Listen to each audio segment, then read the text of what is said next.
Abuya KH Muhammad Dimyati bin Abdul Karim bin Muhammad Soleh Al-Bantani lahir di Cidahu, Pandeglang pada tahun 1926.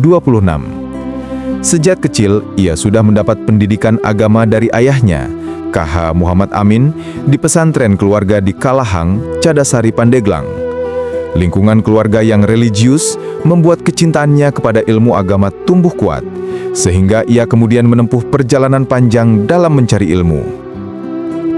Sekitar tahun 1942, Abuya Dimyati mulai melakukan rihlah keilmuan yang lebih luas. Ia belajar di pesantren Kadu Pesing, Pandeglang, di bawah bimbingan Abuya Tubagus Abdul Halim. Meski jarak dari rumah cukup jauh, ia menempuh perjalanan dengan berjalan kaki dan membawa bekal sederhana. Di pesantren ini, ia menekuni pengajian malam hari dan memperdalam kitab-kitab setelah tengah malam.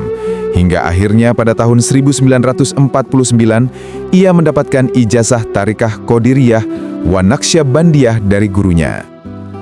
Selain di Kadu Pesing, Abuya juga sempat belajar di pesantren Ciomas, Serang kepada KH Aliyuddin. Di sana ia mempelajari kitab Jam'ul Jawami, Uqudul Juman, dan Tafsir Al-Jalalain, serta mendalami ilmu mantik dan tauhid. Dari Abuya Mukri Karabohong di Labuhan, ia memperdalam wirid, hizib, dan salawat. Atas saran gurunya, Abuya kemudian melanjutkan perjalanan ke pesantren Pleret, Sempur, Purwakarta, untuk belajar kepada Mama Tubagus Ahmad Bakri, Mama Sempur. Dari sana, ia meneruskan rihlah ilmiahnya ke berbagai pesantren besar di Jawa Tengah, Jawa Timur, bahkan sampai Madura dan Lombok. Dalam perjalanannya, Abuya sempat berniat menyeberang ke Sumbawa lalu berangkat ke Mekah, namun niat tersebut akhirnya tidak terlaksana.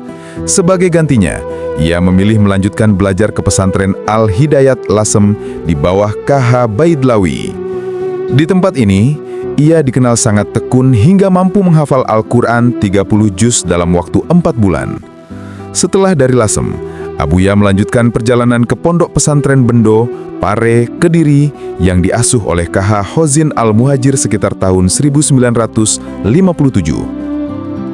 Setelah menimba ilmu di sana, ia kembali ke kampung halamannya di Pandeglang. Pada tahun 1963, Abuya mendirikan Pondok Pesantren Cidahu yang kemudian menjadi pusat dakwah, pendidikan agama, dan pembinaan tarekat. Di pesantren ini ia membimbing ribuan santri, menekankan pentingnya ilmu dan amal melalui semboyannya, Tarekat Aing Mah Ngaji, atau Tarekatku adalah mengaji. Ia dikenal sebagai sosok ulama yang zuhud, tawadu, dan istiqomah, serta menjadi rujukan ilmu bagi masyarakat Banten dan sekitarnya.